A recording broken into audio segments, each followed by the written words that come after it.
And we're back. Happy New Year and all that kind of stuff. It's your boy P and L. I'll let my co-hosts introduce themselves since I was vetoed from the intro I had planned. Bless be the fruit though, but go ahead, introduce yourselves. Nasty work. Hey y'all, Happy New Year. It's your girl Hatshepsut. Hi guys, it's Jazzy. Here we go. So I wanted to give them their handmaid tale names, but I was rebuffed and refused. So we ain't gonna do that. But we here. Welcome. Thank y'all for y'all continued support. We're gonna jump right into it. We got some great topics to discuss. The first one is, 2025. It seems like a lot of black thriving spots in Brooklyn are closed, have closed. It's a long list of them. Like, you can name your favorite spot, right? Between SoCo, Lovers Rock, Rogers Garden, Sweet BK. Yeah. Sweet BK, Bedvine. Yeah. A lot of these spots are closing. Yeah. Bodega closed. Yeah. So, it's disheartening to see that a lot of these spots are closing in a situation where those were the spots that as a black person in Brooklyn you felt like you could go to, have a good time, have a good vibe, and not feel like it was pretentious or not feel like you had to, not be yourself. Like, they curated a certain kind of vibe. Mm-hmm. And talking to some of the owners of these spots and just talking to other restaurateurs and business owners in Brooklyn, I think it falls into like three different, I guess, themes, right? Mm-hmm. Some people have rent issues with the landlords, but they signed a lease at like X. The landlord saw they was lit, so they tried to like 3 or 4X them out of nowhere. And then it was a pandemic and, it didn't work out that way. Mm-hmm. Or it was a staffing issue where you had a great staff, lost that staff, and then from a service perspective, they lost their ability to maintain, a good standard. Mm-hmm. The other thing too, that actually talking to the rib she raised is like, part of what it is some spots are losing popularity because people are aging out of these spots, right? So the spots that we would have gone to, like the SoCos and spots like that, and not to single them out, right? But it's just like, think about it. 10 years ago, we was going to these spots. We was lit. We was getting dressed, going to these spots. The vibe now is you go into a spot, you standing shoulder to shoulder with strangers, listening to to a playlist or like live music. The vibe curation is different. Right. We've aged out of certain things, and most of our vibes now is we going to somebody brownstone. Right. Beautiful brownstone. It's tremendous brownstone. Tremendous. Several floors and several doors. I've seen well it. done. Very well Several. done. I've seen it. Tremendous. Yeah. We love that though. Mm-hmm. Yes. So it's like we've aged out of going to these spots. So the 20-somethings with their first check or the new fake wokes and all that, their vibe is different. Yeah. Right? So that was an interesting conversation that she had with me, because then when I spoke to some owners about it, it's like, some people feel like people aren't supporting, but it goes back to my ongoing battle with Autograt. Right? And junk fees, right?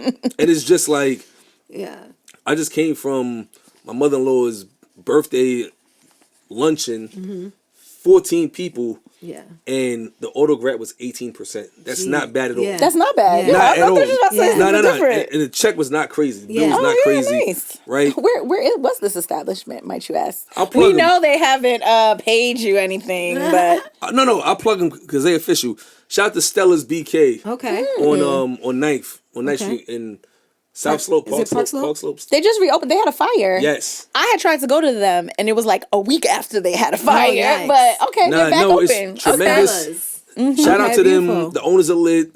Shout out to the staff. Tremendous. I've done like 2 or 3 great Yelps about them already. Like it's a dope spot. Okay. Like, that is not Carlitoville. I know, but it's right by my son's baseball spot where he plays baseball at T-Ball. Okay. Shout out to KJ. So it's right there. So we go there sometimes after his games. But it was dope, right?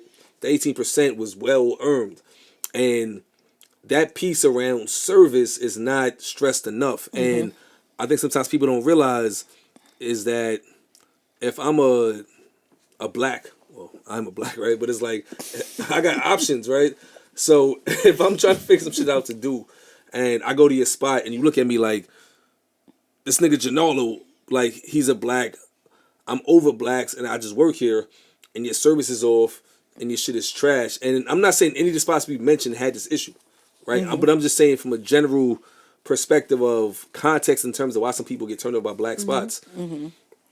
The menu is written mad aggressive, like 20% on every check. Yeah, that's a big part of it. Is the rules, and then the way they say no it to you. All drinks are final. If you don't know what the fuck you drinking, and don't fucking drink a drink, fucking drinky. Meanwhile, at a white spot, I'm like, hey, so, the spritz versus the lager, which you gonna try everything on the menu? One second. And even last night, I went to a spot and I'm like, hey, you have a Pilsner here? He's like, you usually get old fashions. I'm like, yeah, but Pilsner, you want to try it? Just a little bit. Nigga brought me a half a cup. Yeah. Right? Yeah. Right? So it's just like, and yes, I understand that black businesses have a higher barrier to entry and all of I understand the business aspects of it. It's more expensive. At the same time, it's a service industry. So service has to always be at the forefront.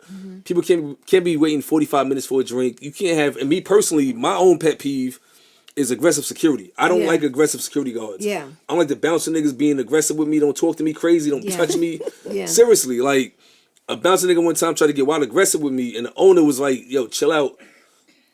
Like, he's not somebody that you want to do that with. And he wasn't saying that in the sense of, like, I'm a tough, I'll shoot the shit up. He's more so like, yo, this nigga is a regular patron, like, you gotta relax. And after that, I saw that bouncer after that, after I showed my ID, he was like, why you showing me your ID? I'm like, because I don't want to get manhandled by you, Janolo. Right? So, I want to get manhandled by you. Yeah. I think, the context I've gotten and my thoughts on it are my thoughts on it, but I love to get y'all perspective too, because y'all be outside just as much, if not more, and y'all have your own spots that y'all go to. You caught the no, because y'all be outside. No, but it's more so like y'all put me on the spots, right? Like, yeah, I do. No, it's noticeable. I said I went to Kwanzaa Crawl, and I noticed, like, from when it began to now, the places were way more spread out. It's not as concentrated in Bed-Stuy, Crown Heights. Everything is way more spread out. I do think a lot of people have left the city, hence the aging out. People wanted to buy houses, like, get more space. A lot of people have left in our age group. I know that is one factor. And I think that, I don't know, like, people just have different, like, I know I'm newly sober. And I think a lot of people aren't drinking. Like, I get offended when I go and people want to charge me the same price for a cocktail for a mocktail.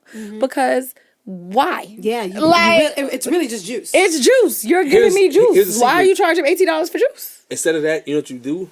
Get the sparkling water. Well, right. That's what I just get whatever they're non-alcoholic drinks. Like, oh, shit. Ask them to put some seltzer. But yeah, I think there's lots of factors, but it is sad, and I do think that we need what? 18 for a mocktail. It's fucking crazy. crazy. It's really wild. It's crazy. I won't say the establishment, but they're in Bushwick. And rhyme with creative. Creative? I'm using all my details right now. Like, I don't know.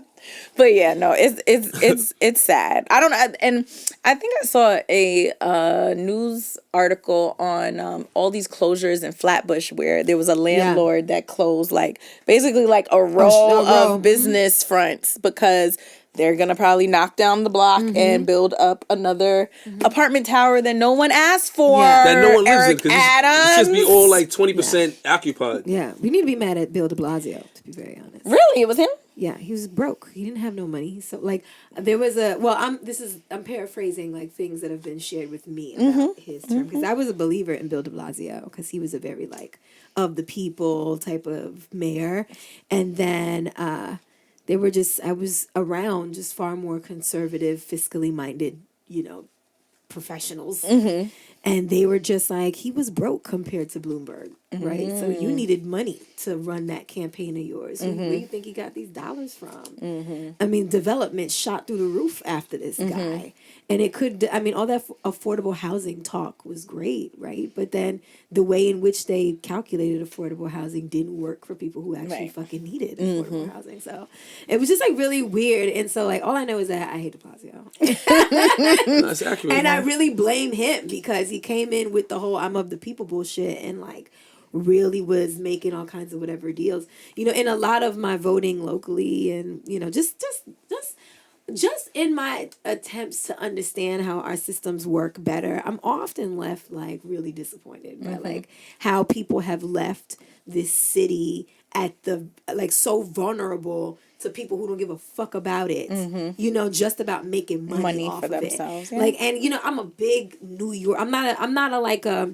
There's a lot of us that have gotten tired, and you know, we're just tired of being like weathered by New York. So we're like, you know, I always love it, but I gotta get the fuck out of here.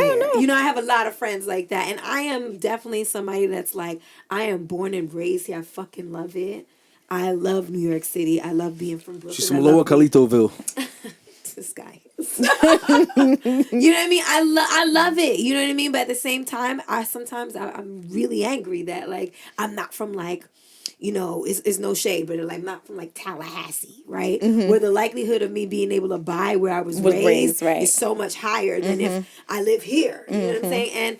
And I was telling someone the other day, like, you know, New York is such a fucking costume right now. Everybody in their mother is a New Yorker somehow. You know what I'm saying? I take the yellow line. What the fuck is the yellow line? Listen, ain't no yellow line, ain't no red line. It's the fucking the two train.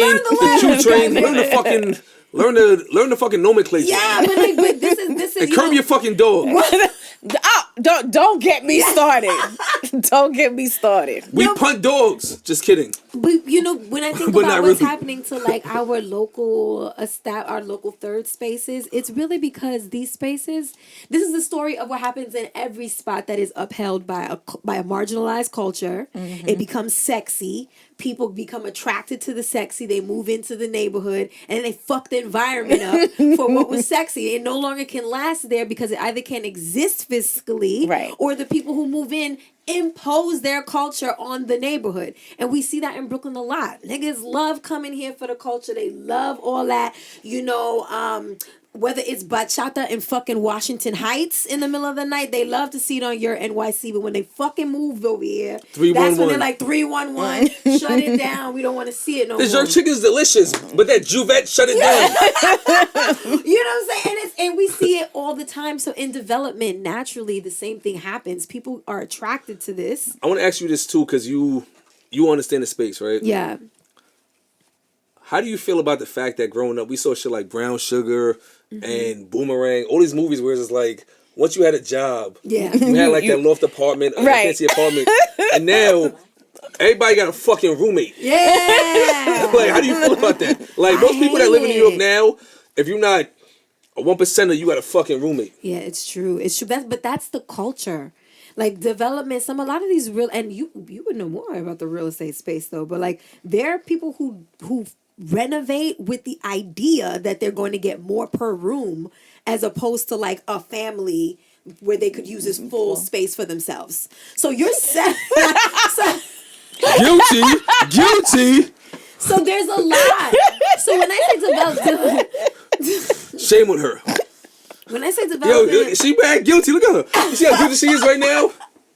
When I say development, it's like a look. big This deal. is money. This is money she got. That could have a family could have rented one of her 85 doors, and instead, them 85 is 85 times 6. I am resisting by staying in my neighborhood and making it comfortable for me and my future family. That's how But I in the look meantime, these doors are going to get filled by several Solomon Northrups and Connors and Tenners. That's the money she got from renting out spots for 30% above what it should cost.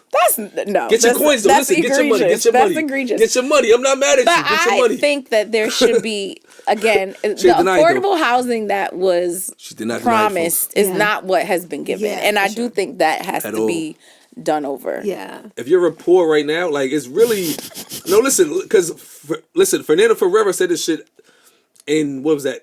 Bloomberg ran. What was that? 0206. Whenever Bloomberg ran against Ferreira for the first term, he said, "If I lose in 15 years, it'll be a tale of two cities." Yeah. He wasn't fucking wrong. Yeah. Because Bloomberg literally opened the door. Yes, certain shit went well, right, in terms of development. We're not going to talk about stop and frisk and all that. Just pure real estate. Yeah. He opened that shit up to people to come here and park money and buy shit and do the most. And Empty apartments. Empty Just apartments. sitting there. So all of these developments, right? If right now I'm a real estate mogul, I'm gonna try to build some shit in New York because the Yeah. tax abatement is crazy. Yeah. I'm gonna be able to, even if it's full, I'm gonna leave it as a rental. I'm not making it a condo. So I'm gonna forever make money off of this shit. I'm gonna probably make $50K a month in rent on a mortgage that might be 10 or 20. My money is gonna double crazy, and my tax abatement is 10 years. 20-year tax abatements, like there's Yeah, but then why weren't they forced to get to give back? Like there should, like, I don't think there's anything wrong with encouraging. There is a certain amount of certain apartments got to be left for regulars, but for a while, remember there was poor doors. Yeah, well, I was gonna Yeah. say It that, was yeah. like- Right. You got to use the back door. You if use you the made back less door to than a go certain in, amount of right? money. And You live Yeah, on a certain like- floor. right, Literally. you get certain floors and shit like that, Yeah. right? Yes, So, a separate entrance for the people that don't pay market. Yeah. value. right. So think about it. Fucking- yo, If right now you live in the New York, commitment to discrimination is fucking crazy. if you live in New York right now, right, and you are a welfare queen or a welfare king, you good, right? Because you still have access to a shit ton of resources. You get Snap, you get Snapchat, all that. You good, right? If you're ultra rich, you're good. But everybody in the middle that just graduated from school, trying to figure it out, got a transit job, whatever. If you in the middle, you're fucked. With no protection, no lube, Yeah, you no, just nothing. you just out raw here. dog, like without a choice. You got no fucking choice in the matter. Thanks for That the sounds visual, like the Piano. Oh R my word. goodness. Hey, listen, it rhymes with grape, right? It's fucking sad because people come here from other places, and I hear it all the time in my coffee. Shout out to Lips Cafe, shout out to Jermaine, shout out to the whole team over there. Yep. Hear it all the time. It's like, yeah, you know, me and my roommate got a great deal. We're only paying $1,800 each. Yep. And I'm listening. I'm just like, and they walking in with a fucking dog. It's like, Why does everyone have to? I'm you have sorry. a dog at Chino? I'm gonna tell you why. And shout out to LaRib because we saw about this last night. They either emotional support animals or they pussy and they get like an attack dog, like a fucking Shar-Pei Right. or a Pit Bull or a Rottweiler. Right. Not knowing that, nigga, if you pussy, your dog gonna be pussy too. This is true. Right? Like, you can't be soft and make your dog tough. It don't matter what breed it is, because the dog's only gonna go off of your energy, right? But it's like I see all the time in the morning. I'm walking with my latte, and then this nigga with a tough breed. And I'm like, nigga, I'll beat you and the dog up. Fuck out of here, like. Yeah, no, it's really crazy what has happened to New York. So when I say like it truly has become a bit of a costume, like I really mean it, and it's sad to say. It's just like, because I mean, look what happened to Tama Open Streets. That was really an initiative to keep that? those businesses The, afloat, like with the in Bed-Stuy where they have that That's block done? party. Well, it hit TikTok, and these people lost their mind. They started treating the neighborhood like it was some club. Yeah, I saw that. And so the residents are like, we live here. We don't want to see this anymore. And If I was one of them homeowners, I would have had a problem too, because every Juvette, when they come through and they want to park their cars anywhere and smoke their reefer, it's a fucking problem, right? Like when people don't respect your neighborhood, it is a fucking problem. But I do think it's part of a larger issue of like gatekeeping, and like there's nothing that we can gatekeep anymore because everything is on the internet. Like everything, like everybody has to share. And I'm not saying, of course, you're having a good time, don't share, but like sometimes it's like it's just content. Like I went to go to blah blah blah blah blah, and now it's part of an algorithm for people that want to see certain things. So Yeah. then it's not even like you're coming to be a part of it. You're really just coming to like watch. Yeah. Like and be It's like like a a weird kind of spectator. voyeurism. Not to really just participate and be there and enjoy Yeah. yourself. Like Yeah. I don't know. I'm just old. Even with Dumbo House, like I remember when Dumbo House, which is Was just black. I remember a time when you went there and it was just like you was going there to do business. Yeah. Now it's people like by the pool or Yeah. they look at me. I'm at Dumbo House with probably one drink that you bought that you're gonna hold for the next 2 hours. Like They have an awesome mocktail menu. Do they? Yeah, it's Okay. new. the Vegan fake pieces. opulence is fucking The crazy. last time I was there, I started drinking. Right? And I won't The go back. that's the thing too, to your point about content and social media, is that most people now, regardless of age group, it's sad. I get sad when I see somebody that I know should know better crashing out and they got pictures of their plates and they're forcing the issue. I'm just like, you can have a good time with the phone down. Like today, I was outside for a couple hours. My phones were in the corner, right? I'm in the moment. And I think some people, the dopamine of no invite or a heart. Some people want to be able to get the no invite. Yo, nah, I ain't invite you because, right? They heard enough Mel Robbins to know that if there's no invite, let them. Wait, what? The video, he either let them. Meaning, Mel Robbins. if you're not He invited, sent us the thing. don't ask somebody Oh, why you yeah, weren't that invited. one. Oh, right? yes. So no, I do. I want black businesses to thrive because I look at the Lips Cafes, the Rum Bars, Sweet Catch, a shit ton of spots. Green Room, shout out to them over there. That's it's black owned. Yeah, I think that the Gathering Spot is doing a Super Bowl thing there tomorrow. I don't watch. Yo, I found out yesterday. Super Bowl is this weekend. I didn't even know. Really? Good for you. No, I just haven't had a day off in like 3 months. So I don't know what day to work. Like I don't know. But apparently Super Bowl's soon, so I guess I gotta tomorrow. order some wings and pizza but I'm not gonna do that. Yeah. But honestly, I want black businesses to win. But do we have any suggestions that we can propose for them to sustain in 2025 and beyond? I would say, so my advice would be like 3-part. I think on the behalf of like the businesses themselves, maybe some more cross collaboration. If they're gonna program, for example, maybe Sweet Catch needs to be partnering with, I don't know, somebody else in their area. So that way they can continue to keep had Chef that. Suit. She's But that program network, queen. you know what I'm saying? But build a community is what is going to keep people in business. So like if you can say me and these 2 other institutions in our local neighborhood are like partnering to keep these black spaces alive, I do not see, your communities not showing up for you and putting that money right back in your register. So I think in that sense, that would make a lot of sense. And then 2, for those that are like curators, like myself in some ways, like you have to do the extra step of making sure that you're not just exposing your culture for anybody to walk in and take it. You get what I'm saying? So like even when I like am doing folks ask me a lot about like, the Little Haiti or like the Haitian culture in general. And a lot of what I do first is like ask what they intend on like doing. You know what I'm saying? Like, who is this article for? What do you want? What are your hopes with this thing? When you walk through here, what do you want to do? You want to support the people here? Because that looks a certain way. Because shout out to your dude. I don't know Nicholas? son. Yes. Yeah, But you see him in Haiti, right? Yeah, you saw him in he's Haiti. speaking Creole and everything. yes. When I'm I first saw okay. it, I'm just like, yo, she with the ops. But then I followed this page and I saw it and I'm just like, yo, you really, in that moment I had to trust that you being who you are only going to stand behind things that you know are actually for the furtherance of the culture. Yeah. And I love his content and I love how he's coming in as somebody that is literally trying to further it and just give a platform for certain things. Yeah. Yo, by the way, you can still go to Haiti. It's not all bad. You're not going to get unalived as soon as you get to the airport. Like, that's important because it's a very important,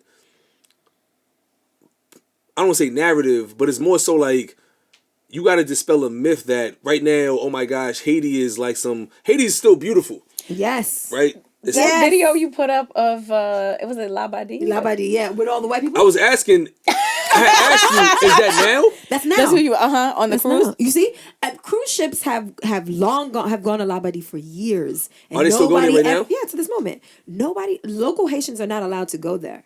So like, yeah, it's blocked off. They're not allowed to go there. So it's just like all the Jamaicans that can't go to their beaches on the coast. I saw that on Instagram Yeah. too. So right now, it's- I can get on a cruise ship and stop in Haiti. Yes, if they're going to Labadee, you're in Haiti. That's where you are. The quietest kept Turks and Caicos was a part of Haiti too at some point until that got sold off. Yeah. History with hashtags. Yeah, exactly. Did not know that. But like,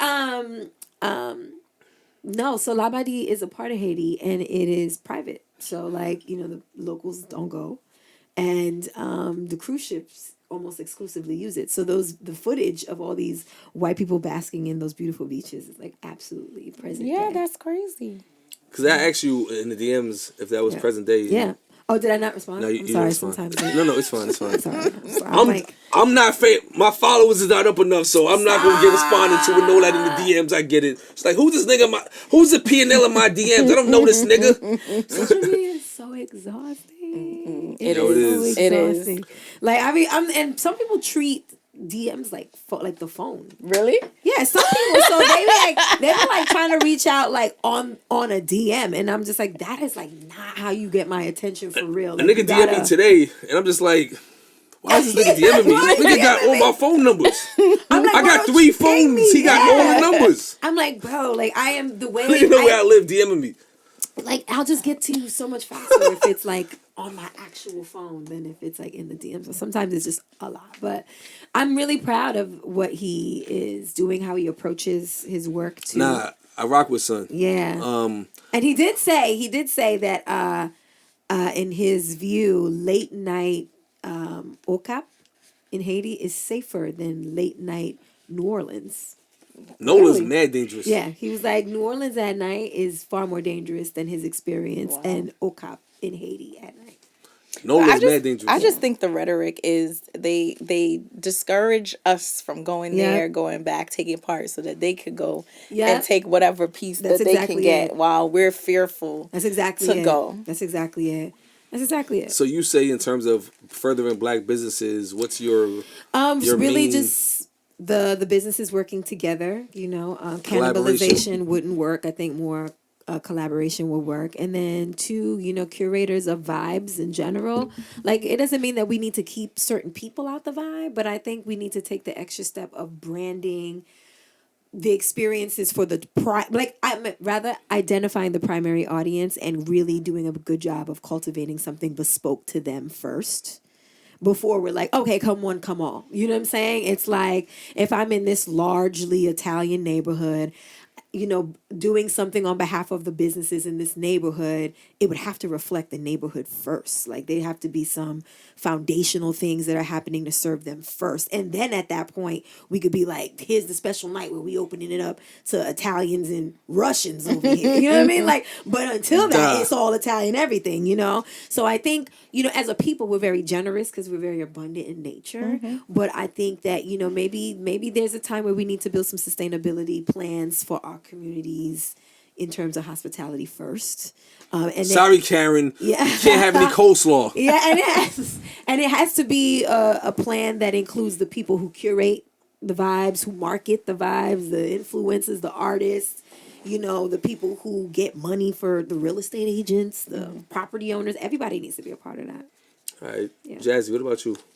I feel like we need to be in spaces that we own because I think the variable is that other people control the capital and the little space, and they can take it away whenever they want or increase it. And I think that the ownership part is a big part of it. I 100%. So let me ask you, because I've heard that if you're an owner of a multi-use building and it's vacant, you can write that out. You can write off the vacancy. So while the space is not being rented out, you can write off the depreciation on the space. Yeah, I think that's a large part, especially like after COVID, because they were discounting. Most spaces were discounted at that time because they just wanted people to come into the commercial space, and now things are back to normal. Allegedly. Yeah, allegedly. So if I'm a owner of a commercial mixed use property and Jazzy's is in the storefront and I'm like, I want $6,000 a month, and you're like, nigga, I was paying you $3,000, and I'm like, I want 6. I'm like, well, you gotta go. If the accountant say, yo, by packing her up, you get 5, you're still netting more than you would have gotten in she the was rent. there. Yeah. So it sounds like there's an incentive, you know, perverse or not, but it sounds like there's an incentive to push folks out of spaces. Right. Right. And then, you know, that's true, that's fucked up. So, you know, to add on to what you're saying, because you said collaboration and activation, it sounds like you're saying Ownership. You know, Ownership. Yeah. I would say agree. to add to that, just getting to just service, because I feel like if you provide a product Yeah.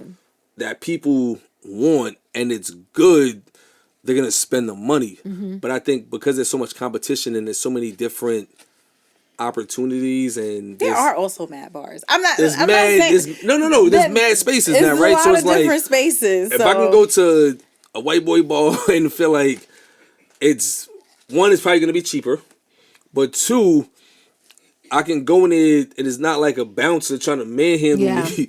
And it's also Isn't that interesting? Because it could be places on the same street. And one no you dress walk code. into and the other one, big bouncer at the door. And You see it on Franklin Avenue. Yeah, you got like 95 South. Right, They got yeah, them exactly. big ass, security guards outside. and then drink And right then next drink door. is right next door. No security. Well, they do after a certain hour, but they're not beastie like. Right. So I think just getting back to the understanding of, yes, as a business owner, you have to make money. You're in it to make money. For sure. I get that. Kevin O'Leary on Shark Tank Voice. I get it. You want to make money. I get it. However, you have to understand that people have choices with their dollars. Yep. And if my choice in my free time, if I get 3 or 4 hours on a Saturday to go out and socialize, and I can go get a Pilsner at Connor's and feel like it's like, hey, how are you? As opposed to going to Raheem's and it's just like, nigga, what you want? Right. Everybody's not going to say, well, they're black, I got to patronize. That's not how this shit works, right? The argument can't be that we got to support each other because we're black. Because if the counterpoint to that is because they're my people, I'm going to give them a certain curated space, then people would support it because you're black. That's not what happens. What happens is you open up a spot and say, I'm black owned, support me, but you do nothing to make it a safe space for black people. You actually do the opposite. You actually tax black patrons. And you make us feel like shit if we're not doing the things you want us to do in the space you want to do it. I have several examples of going to spaces and I'm like, yo, this mac and cheese is not all the way cooked. And the server's just like, oh shit, it's not. My bad. We gonna fix it. And I'm looking, open kitchen, and the chef is like, fuck he mean, blah, blah, blah, blah, cursing. So now I'm looking up, like, fuck this bitch talking to. Or about, because she's on me. It's like, nah, don't worry about it. I'm like, nah, but, so I'm asking the servers, what is she mad about? Yeah. She didn't cook the shit. Like, the fuck is her problem? Yeah. Right? And I think this as black owners of spaces, if you got a space, it is on you to make your space worth something that people want to go to and give their money to. Period. In 2025, niggas not supporting you because you black. That's not enough no more. Think about it. Like, we in Brooklyn, right? It's gentrified. I would love to. My first thought as a black man is to give my money to a black person. I want to give my money to you. I'm going to give you a shot. However, I'm not going to give you 3 or 4 times fucking like my mental health. My free time is limited. So if I pop out with my family to go to a spot and on the walk and it's like, nigga, what you want? What I don't want is your fucking attitude. Yeah. You know what I'm saying? I could have stayed home and called the chef to come to me instead of this dumb shit you doing. Or went to any other spots that I know to when a walking is like, okay, so kids pasta for the kids. You want an old fashioned, or she wants a spritzer. Or from Dolo, oh, you at the bar? Are you doing mezcal shots? Okay, the first 2, like, what are we doing? Nobody is gonna just give you money because they black in New York right now. This is not what it is. But I'm also hearing the same shit in Atlanta too, where they charging $38 for lamb chops and they doing the most. It is not about the dollar, because I know people gonna see this shit and be on some. If you don't got money, stay home. It's always some random nigga that don't know nothing that says some dumb shit in the comments like that. It's not about a dollar. It's about a message. It's about a moral. It's about what are you doing to curate a space where people feel like I had a great time tonight. Mm-hmm. If I had a spot and I was auto-gratting and charging convenience fees and this fee and that fee, I would be transparent in that.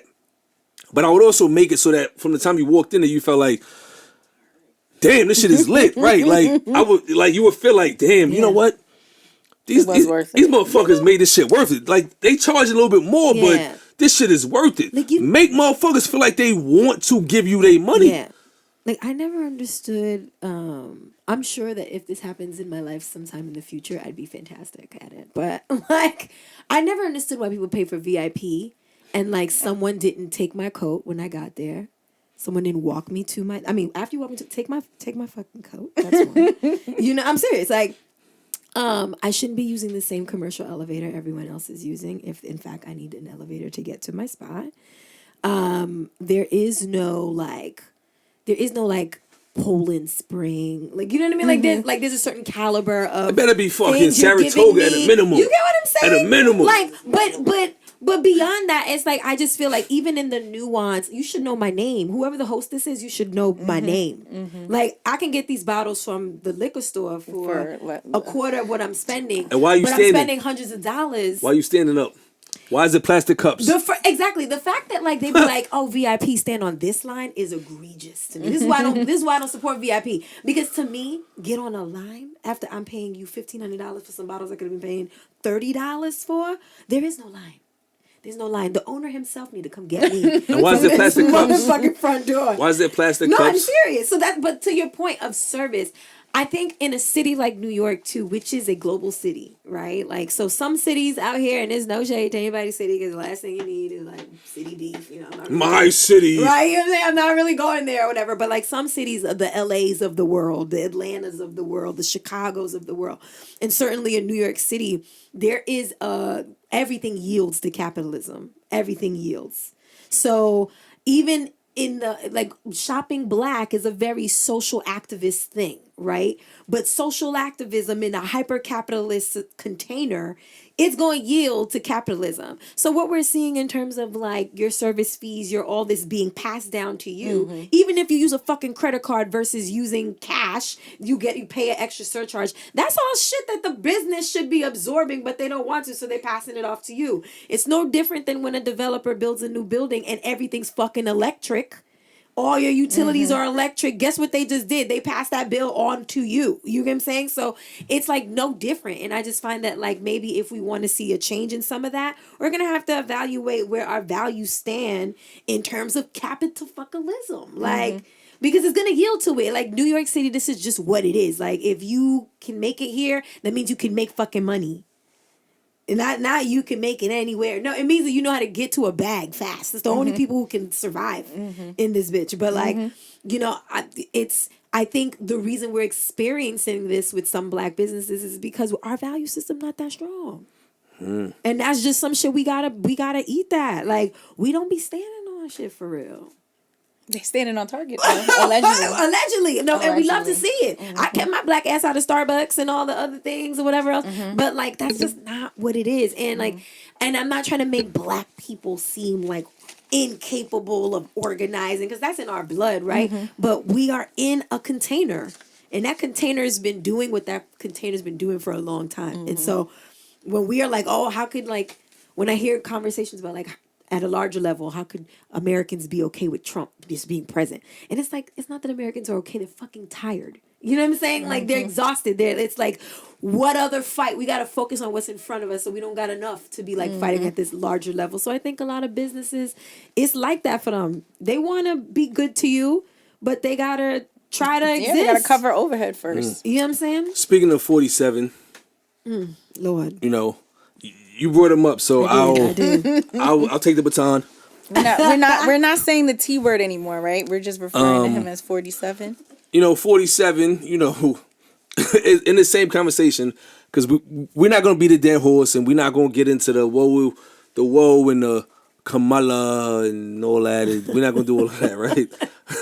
But here's the thing that I've told people since last June. It's currently February, right? Mm-hmm. The one thing that I saw in like 2012 and 2016 is that they were saying on like these different platforms, the GOP is going to respond. Like certain losses they took, they was like, "Yo, we're gonna reevaluate." Mm-hmm. This shit's been in the works since like Obama won that second term, mm-hmm. right? And I think Trump's doing everything he said he's going to do. He pardoned the Jan 6ers, right? Off rip. Yeah. Like, mm-hmm. right? And to your point, motherfuckers are tired. Yeah. The issue is that a lot of poor people vote against their own interest. Because right now, when I'm seeing a lot of MAGA Venezuela in Florida, we didn't know that Donald Trump was going to, bye. Mm-hmm. MAGA in mad states, right? Like, we didn't know he was going to pack up all the federal aid shit. Mm-hmm. Bye. Bye. Yeah. Right? Like, none of this shit is for you motherfuckers. Right. And I think that's the laughable part. Because even when I talk to a lot of black people that voted for Trump, they're like... You know black people that voted for Trump? A lot. I go to a cigar lounge. Name them! I'm not going to do that. Name them! A lot of black people at my cigar lounge, people in law enforcement, a lot of them love Trump. Yeah. Because it's the thought of... he's honest. And I'm just like, in my mind, I'll be thinking, if you don't make... These people think Trump is honest? Because he's loud. Here's the thing. In my mind, I'll be thinking, if you're not a millionaire, nothing he's going to do is going to benefit you. And even if he does stuff like, I'm getting rid of the tax on overtime, or I'm cutting X, who's going to bear the brunt of that? Yeah. Taxpayers. Yeah. Every weekend he goes to Mar-a-Lago, that's $3.4 million. Yeah. Every other president we've had, at a minimum, Kamala, would have lived in D.C. Mm-hmm. So that would have saved the taxpayers in 4 years, let's call it $80 million, mm-hmm. right? But people don't see the forest through the trees. All they see is, one, we're not electing a woman as a president anytime soon. A white woman, a black woman, not happening. And when Even I say after we, this, you don't think so? When I say we, I mean the American people, because that election wasn't lost by black men. Sorry, Obama, it wasn't us. It was white women. It was again the Latino vote, right? Like, we didn't cost Kamala the election. It was everybody else in the majority that did not want to see Kamala. Huh? He's saying it like that for a reason. I don't know. That's how Trump says it, right? So it's Kamala, right? Yeah. Kamala, they didn't want her to be in there, right? So I think now the fact that he's blatantly doing everything he said he was going to do, but people are realizing, oh shit, he's not. But that's what I don't understand. Why weren't they listening to that part of the speech? Because he's saying, yeah, we're going to take the prices down, but we're also going to throw all the immigrants out of the country. And he also said certain shit about like to that? Rolling certain shit back, and you see there's been protests. Like, he said he was going to cut funding for mad shit, like fast food type, like mad shit. And it was like, hold up, ice cream truck, you're not doing that. Yeah, there's mad lawsuits that are out there, right? But what I respect about the GOP is that they're like, we're going to do what we want. Y'all figure shit out. Mm-hmm. The Democratic Party, if they want to have a chance of ever regaining any kind of power, they're going to have to just play the same game that they're in. Like, fight fire with fire. Mm-hmm. All this go low, go high shit, that shit is wild corny. Mm-hmm. They need to say, you know what? Y'all doing the most. We're going to sue you guys, and we can fight in the hallway. They need to actually start putting hands and feet on these motherfuckers. Yeah. Like Mitch McConnell felt the other day walking onto a fucking podium. Beat that nigga up. Beat him up. Beat him up. Just like that, Sam. Because all of this, like, I'm a politician. I'm going to be a nice guy. They pulled up to the Department of Education the other day. And did what? Tried to he tried to get in. They tried to get in. It was like, let us in. Do some regular security guard, like, nah. And they were like, okay, we'll stand here and just have a press conference. Like, what right do you have to deny us access to this building? He was like, you ain't got no business here. And that nigga just stood there. Versus the GOP, they would have fucking ransacked that shit. Yo, people know when people in the comments were like, yo, why y'all, if y'all don't hurry up in January 6th this thing. Yo, but listen, that has been the joke with But I feel like they really are waiting time. for black women to start doing something, and we are not. Who's waiting? Who's Don't saying? do it. We're not. I'm not. You go first. Right. You go first. horror movie, I'll no, see y'all if go I come first. behind Right. y'all. I don't even engage in too many conversations. Can you believe? I'm like, At work too, they tried that shit at work. They was like, I'm so devastated. I'm like, why you devastated? Because We know you voted for this nigga. We know you did. no, it was more so like, I don't know what the country is right now. I was like, well, what's your boyfriend's last name? O'Brien. So should they call you of O'Brien now? They like, oh my gosh. But I'm like, I'm not talking like now you care about politics when it's fucking murder, death, kill on us. Mm-hmm. You don't care. But now when the shit that you think might impact you is It's just by sheer numbers. There's no way you could feel like that, and he won by a percentage of y'all voting for him. There's no way. The numbers are not lying. I mean, I do think that it was hijacked in some way by people, but still. Elon didn't hijack it. And viewers, let me know if I can't buy a Tesla because they mad cheap right now. They wild cheap right now. You need to focus on them Teslas not driving you off. Right, exactly. No, but Steph, right now, And they're so ugly. Would you get a Cybertruck? If you could get a Cybertruck my for like gosh. $20,000, would you buy one? who said I can't get a Cybertruck? Okay, I didn't say you could not. gosh. Sorry. I meant as this. No. It's just wild. It's just a wild ugly. Hashtag, don't do that to me. Don't do that to me. Don't do that. Don't do that. Ooh, They wild ugly. They wild ugly. I do. terrible. I just meant that you I wouldn't test drove- buy one for a particular. I would hope not. No. Exactly. No, they wild ugly. I Yeah. did test drive a Volkswagen, or as the blacks call it, a Volkswagen. I test drove their EV, electronic vehicle, for those that don't, have any sense. And I also test drove several Teslas, and the Teslas, just a wild small, but they're cheap and they look nice. And that console is fucking fire. Those things record you 24/7. I didn't know They that. they just record. I have a privacy certification. I know what to do and not to do. Okay. Well, I'm not gonna talk about murder, death, kill. I just shot this nigga Janalo around the corner. I'm not gonna do none of that. But they say on Reddit that they have access to the just random So background. I'll drive like with my while the scrotum car out. is parked, just That's recording what is going on. Here's the thing though, we've given up so much in America. We care more about security than privacy. And in the UK, it's And privacy convenience. over security. Meaning, people get all these different apps and give away all of their rights to, think about it. Every big social media company makes money off of your content. yeah. Yeah. Even if you're monetizing it, you're getting a fraction of what they have access to, right? So that ship's already sailed, Yeah. right? And with respect to a car, if I can cut my car note by 80% and get a Tesla, a conflict Tesla. conflict. Sorry, That's why Gavin Newsom said he's doing away with them Too soon? over there. Listen, I don't support conflict, but I do want. A Tesla. Hashtag, so don't do that to me. No, listen, I'm Don't not do doing that. anything. Don't Like, do that. it's your life. It's your life.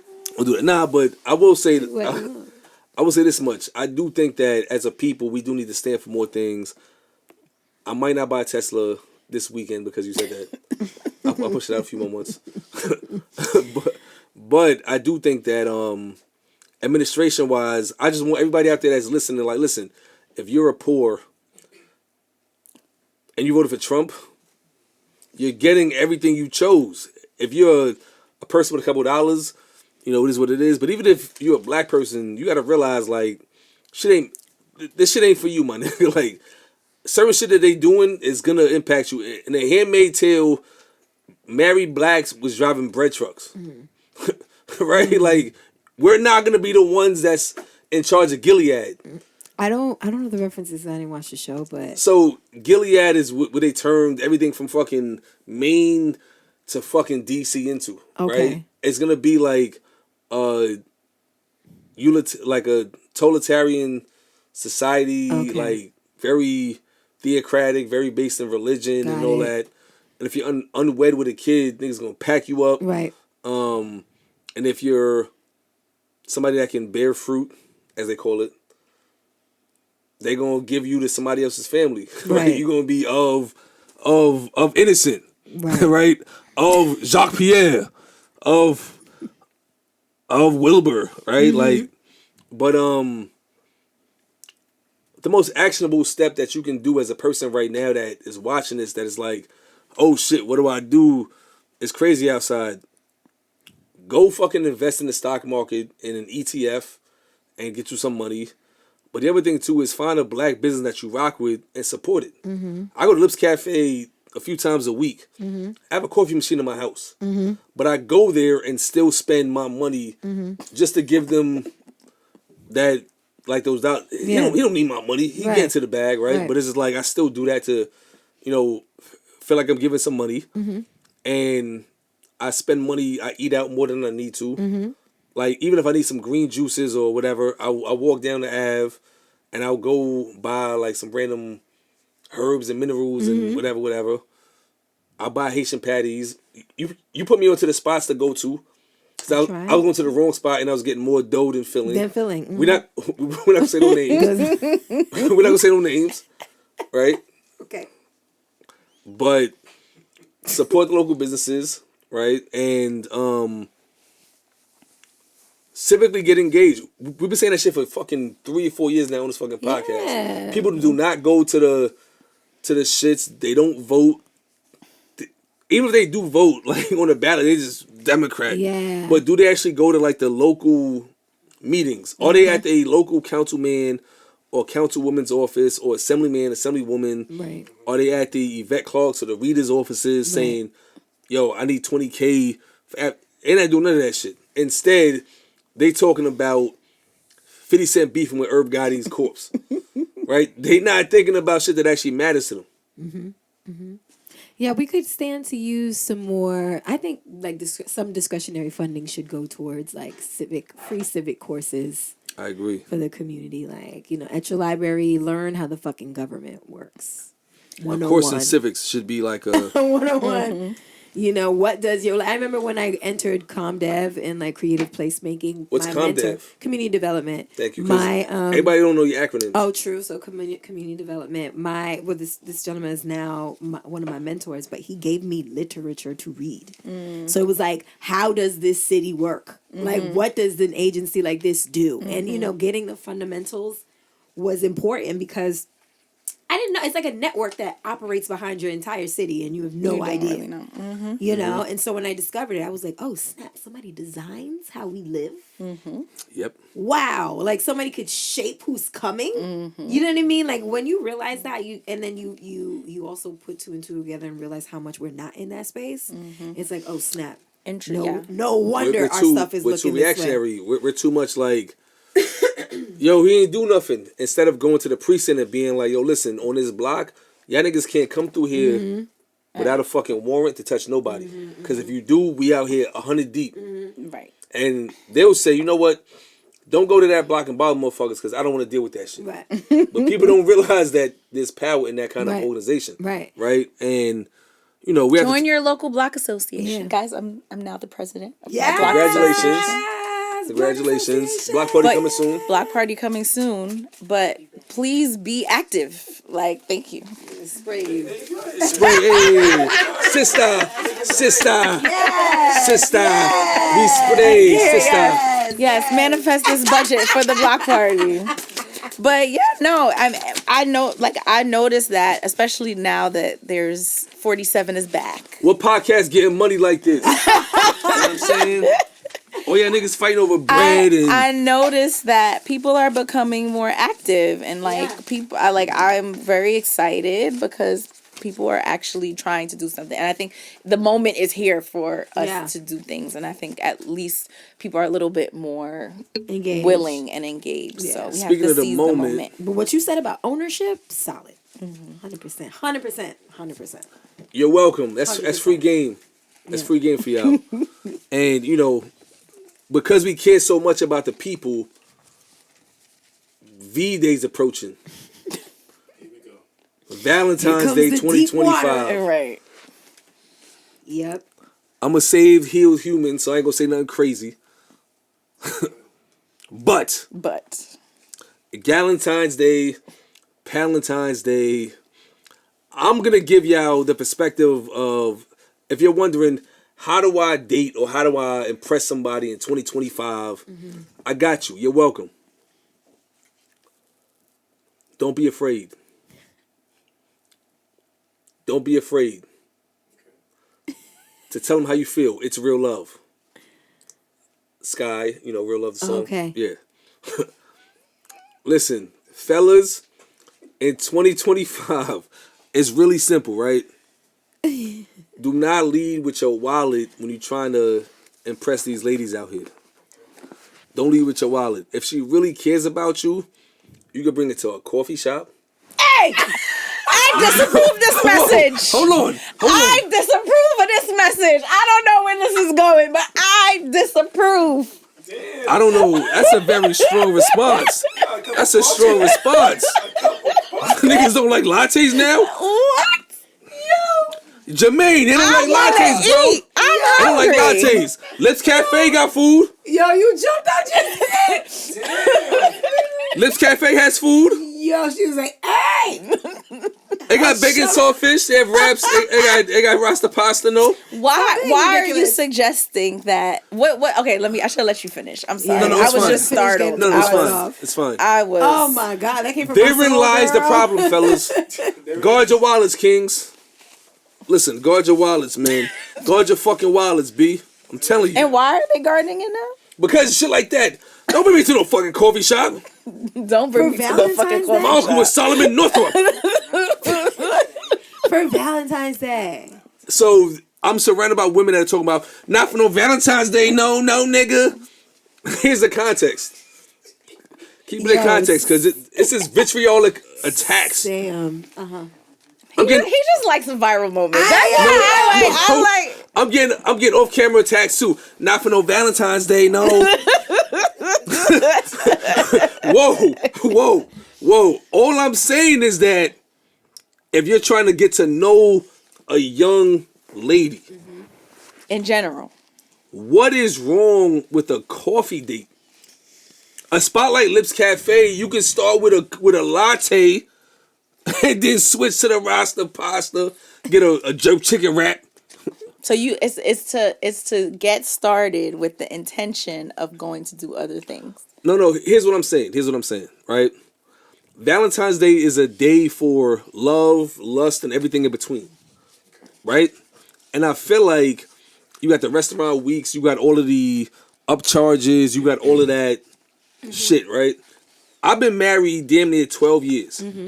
On Valentine's Day, we don't go out to eat because we know it's a markup. I'm not trying to prove to her I'm going to spend $500 on dinner. That means no. But you've proven your love to her for 10 plus years. Yeah. Like, it's over a decade. What I'm getting at, though, is that even when we first started dating, you know, eons ago, 3 presidents, 3 mayors ago, we wasn't going out on Valentine's Day. I set the standard of, like, listen, check this out. I could cook for you. We can go out the 13th, the 15th. But on that day, I'm not going to spend a markup to prove a point for pictures for strangers. It's more about the messaging. So if you're trying to get to know somebody leading into Valentine's Day, I don't think that you need to focus on spending. If you're trying to understand who somebody is and you're trying to learn who they are, what's wrong with a cup of coffee? Like, listen, it's V-Day. what does V-Day mean to you? And have a conversation over some coffee. And why is it always an extreme? Okay. It's either a $200 date or it's a $7 latte. I'm not gonna get. Why it can't be at a nice restaurant with the $20, $30 on Google? Like, why is it always the extremes? You want to drink coffee? No, apparently not. Apparently, I don't. I'm not. I do drink a horchata latte every once in a while. Apparently, but I'm not really. She drinks garlic mash and fucking porterhouses. No, well, I on see. V-Day. But see, that's what I'm saying. It's the propaganda. It's the extreme. Propaganda. You the cut extreme. me off. Somebody could invite you. Okay, you want to go out for a drink? Okay, we could go out for a drink. But at some point, if I get hungry, I very well expect you to make sure that I'm not starving. Like, they got croissants and pastries, right? Right? They got pastries and shit. He said with butter. Yo. You don't want some fromage? you know what? This is Avec gaslighting, fromage. and I will not. I've already taken the bait. It's too late. He got me. Voulez-vous de beurre? He got me. Yeah, no, I don't. He got me. The point I was making is that fellas don't feel pressure to feel like you got to spend money to get to know somebody on Valentine's Day, because you could also for V-Day say, listen, I like you and I want you. Let's cook together. Let's bring over a chef. Let's go to the park. You can get creative. You ain't got to run a checkup. And then ladies, where I was going is ladies don't feel like you got to pressure a nigga into giving you a social media worthy Valentine's Day. If you really rocking with Sun Energy, do some shit that's different. Maybe y'all cook together, y'all watch a movie together, y'all order in, y'all take out, then make out. Like, this other ways to make this shit about building a sustainable relationship or connection. Yeah, that sounds better than on a coffee date. Like, but you jumped in. You just jumped in and said, "Move, nigga." No, because the coffee date is this is Brooklyn. Kick me off the fucking ledge before I got to finish my point. Because that's so low effort. It's about the. You know how effort. much coffee costs? $7. Yes, I do know. $7. Damn. So, You're not winning, brother.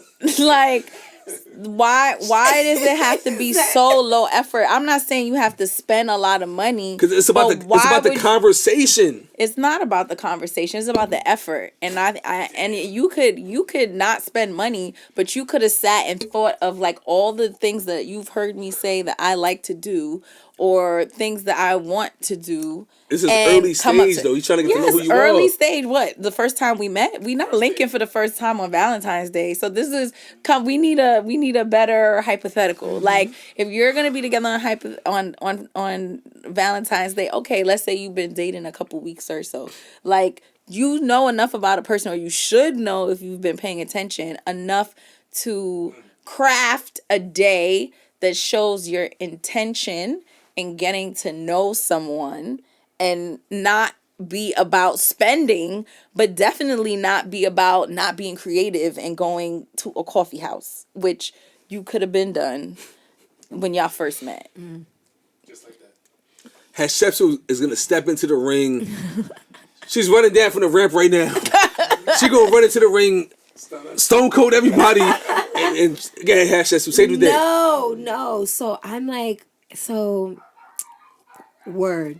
Exactly. Shut that bitch up. Shut that bitch up. All that barking back there. I'm split internally on this, because on one end I feel like, yes, we should have more.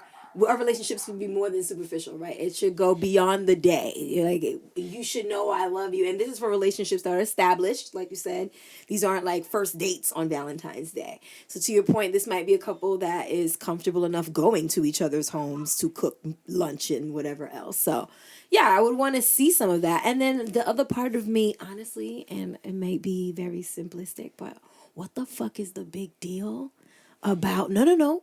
Why not just, like, because it's almost like, you remember high school, like, it was your birthday. You got your balloons. You got your balloons. That shit Somebody didn't- thinks I'm special. That shit, right? That shit didn't do nothing for nobody, for real. Like, and it was cumbersome, and it got in the way of a lot of shit. But it made you feel good, and so If you got balloons, sometimes- it's chick that only got 2 balloons and it felt crazy. I mean, listen. Erica had like 85 balloons. You know you would love if you could see the person Listen. come down the hallway. Jazzy, I went to school with her for like I don't know how many years. She always had a billion fucking balloons. Okay, period. We Always. expect that. Always. But you know what I'm Thank you. saying? Like, the other part of me is I like, think we even bought her French fries a few times too. In junior high school, by Scholar, we wait for the bus. You got free fries too, and no chicken for the bus. And what you got? My birthday is February 22nd. That's a winter break, so ordinarily my birthday has not been historically celebrated in the school until college. It wasn't until college, but thank you for asking.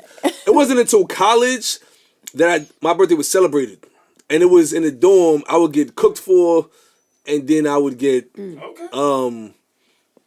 cheesecake and things like that. cheesecake. Right, exactly. Thank you for the segue, P&L. Anytime. About making people feel good and stuff. But I really and truly, that's what I think. A part of me is also like, what is the big deal about going the extra step for someone you claim you really are interested in? What's the extra step for you? So, well, I mean, and that's, If Janalo bags you today, like, listen, I don't know who Janolo. Janolo. He's been saying Janalo's name all He's like, day. hey. I don't know who Janolo is. hey, you know, Moo Yeah. Cow, I love the coat. Thank You're you. cute. Thank you. I'm bagging you. Okay. Today. I'm bagging you right now, today, right now. Okay. Okay. On February. What's today's date? The Eighth. 8th. Moo Cow. Okay. Cool. What's your name? Hatshepsut. All right, cool. You're bagged. Okay. V-Day's coming up. Okay. What would Janalo have to do for you? And then you're next, Damn, let me think. right? what would Janalo have to do for you to make you feel like that's effort? This is the first date on Valentine's Day. Is that still the question? It's a new link because obviously we're not talking about, and this is no shade, right? Yeah. Y'all are not in long-term relationships, so we're not talking about that for y'all. What would make sense for y'all in terms of y'all current status with respect to V-Day? So okay. First, before I answer that, I think the conversation was a little geared towards long-term relationships. Is I feel like some of I these, answered and I was shot down. no, because I feel like some of the No, you- suggestions you gave imply people who know each other for a bit. So like that's why you got the reaction about the coffee shop, because that is very low effort if this is someone that you already Maybe invested in. I'm too removed. No, it's not necessarily to remove, because I enjoy a coffee shop. I enjoy. It's my homie, but she be coming for me. Like I get cursed out by Jazzy once a quarter. Yes, you deserve it. I enjoy a coffee shop. I feel like it's a safe way to vet, but like at the same time, like it's very non-committal. Yes. and that's why that's typically why so I've enjoyed it. If that's the concern, Yeah. or if that's what it is, that's important for Our audience, I want to know, because I'm Yeah. here heavy with the coffee shops Fridays with the wife. Because here's the thing: coffee shops, it really depends on the people that are there. If I don't really know you that well, it's a great place for me to have very low stakes, get to know someone. There might be some safety things there too, because I've met a few people in coffee shops, and I like it that way. But then I've also done the coffee shop thing when I'm with somebody that I've been with for a little bit, and that takes on a completely different vibration, because we're doing something completely different there. You know what I'm saying? So so if it's in respects to Valentine's Day, could you and your long-term partner enjoy something at a coffee shop? You could. Of course. It could very well be, especially if that coffee shop is like a third space where they do things. Like, we got an art show or we got an open mic. That might be kind of fire to go to. But if this is somebody, like, for me, If it's new, I feel like you taking too many liberties to feel like you don't gotta put no extra effort in. To me, like, how much you spend on a date is not what I'm thinking about. I am thinking about the level of intentionality. And the easiest way for me to be able to discern that is by seeing how you've either curated the time we are together, we're sharing together, or for the regular person off the street, what they're looking at is how much you spend per item. It's just the easiest way to say this person thought about where we're going. They considered their budget. They considered my taste level. You know what I mean? That's what we're all measuring, essentially. So I kind of just think that, like, my answer on what I believe was the question the first time is more so like, I don't get why, if you like this person, we are counting all these coins in the first place. The person you're doing these gestures for shouldn't be counting the coins, and you, as someone who's investing in them, you shouldn't be thinking about the coins first either. Like, it just all seems very weird to me to be like, oh well, this day I love you every day, but nigga, there's a special day for it, nigga. Right, like, exactly. can you get with the fucking time? Exactly. What's the big deal with getting me an extra bouquet of flowers? Is it gonna set you back? If it's gonna set you back, then we probably need to have some bigger conversations. But it's a fucking one day and another bouquet of flowers, or maybe dinner outside the crib. Men that say I don't believe in Valentine's Day. It's weird. Like, irk the shit out of me. My only thing with the outside the crib shit is that we know there's a markup on Valentine's no, Day. for sure. I'm not getting away And from the I'm not a cheap. I'm not a practicality. broke, because I know in the comments there's always some Right. nigga. Oh, it's coming. There's always some nigga. It's always somebody with a fucking cat. There's always a dude holding a cat, talking some dumb shit, and I'm just like, you would Yeah. never tell me that in my face. You Yeah. wouldn't, because you would see me in the street and be like, he's kind of big. Yeah. Pause. Like, if you saw me in the street, Yeah. you would not. When I see people that watch this podcast on the street, it's just like, oh, that's stereo, bro. That's right. The Tufts is all love. A random cat guy is across the street. Yeah, right. I'm not somebody. When you see me in the street, I'm not somebody that's approachable. But you're listening to R&B in the No, the AirPods is AirPods? heavy. My face says I'm not with nothing. nothing. Yeah. But I'm not somebody that you see on the street and be like, I'm gonna talk crazy to him. Yeah. That's not the energy I give off. Period. Yeah. Right? So it sounds like the overall message here, just to put a bow on this. I didn't say what I wanted for my Valentine. Oh, I don't from know. my from my Okay, new, please do. Oh, yeah, Indulge share, us. share. Indulge us. And what you said, intentionality. Yes. Like, I want to know that you listened Yep. to things that I said that I liked, and you somehow, even in a week, you talk to people for a week. I'm sure I said one thing that you could just acknowledge, like, oh, you said you like this, so, you said you like Thai food, so I figure we could go get some Thai and go to a paint and sip. Like, to me, in early stages of dating, the things that are most important are experiences. Like, experiencing true. things together, going and doing something, seeing how someone handles stress, handles losing, handles all different things when you're just Like out bowling, in the just like that, world. bowling, axe throwing, and all Right, that. and more so than just sitting at a table and conversing over food. Like, I think that's fine for like first 2-3 dates Yeah. or whatever. But then you have to have like experiences in the world. Yep. Like, I love those are that. the things that are Yeah. important. So that's fire. Thank you for adding that. So Yeah. it sounds like intentionality, listen, experiences, and then also it sounds like coffee is not don't apparently coffee shops too safe. If you're making the intersection between, now remember, we're talking about people who are already invested in each other. Coffee shop for Valentine's Day is a no-no. Let's not do that. If you're just meeting somebody and you happen to be taking them out for the first time around Valentine's Day, now if you're gonna do the coffee shop, I would just still encourage you to not act like you don't know what the fuck today As is. you're saying it now, it sounds crazy. Yes, Because I'm just like, well, 'Cause- don't act like you Yeah. don't fucking know. Like, everybody. As you're saying it now, eating I'm this like, damn, dollar that candy, sounds like, mad the crazy. fuck? Okay, Give so me scratch a coffee dollar shops. candy too. Scratch coffee shops on Valentine's Day, because apparently that's a no-no. It sounds crazy as they're saying it, so my bad. Yeah. Experiences and F your lattes. F your lattes, right? That's what it sounds like. So thank y'all for that. It sounds like curate something, kick an ass in bowling or archery or axe throwing or some shit like that. Or something, people don't often give enough value to like some of the hobbies they have already, and you could just invite that person to do something that you already do. Like, I've been to 2 or 3 art shows today alone. You know what I'm saying? So like, that's a very regular part of my life to go to an exhibit, a lecture, or something of the nature. And often when I'm dating people, I invite them to the things that I'm already going to. One, it gives me an idea of how you behave in my Yo, this shit boring, universe. yo. No, it's Yo, true. ain't no look at here. This shit is dumb It's whack, true. yo. No, you'd be surprised at how some men show up in the space, especially if like you are someone who has your own moxie. I'm somebody that got my own moxie in the space. So how you Please define show moxie for the people that don't know what that moxie, means. motion, aura. Exactly. Just all that. someone She who got got a all little that. razzle dazzle. You know what I'm saying? So like I'm not like background noise. Like when I get to a spot. She got main character energy and Jazzy too. That's why Jazzy tuned me up. What you mean a latte, nigga? Fuck you mean latte? I was appalled, but now I get it. It's You like get it. now I understand. It's really about intentionality. Like you have the opportunity to sit with Jazzy. I took more than $7 worth of coffee to get ready. Okay, not only that, but like not only that. What say you? Created by Sam. What say you? You ain't gonna stand quiet behind the camera today. What say you? Yo, Sam doesn't want to be opinion. involved. Yo, opinion. What Sam. say you? What's your opinion on this? Sam said, keep me out the chat. Man, look. I got you. Toussaint was a rider. You ain't gonna ride for Toussaint? What is this man even talking about? Right, so ride for him.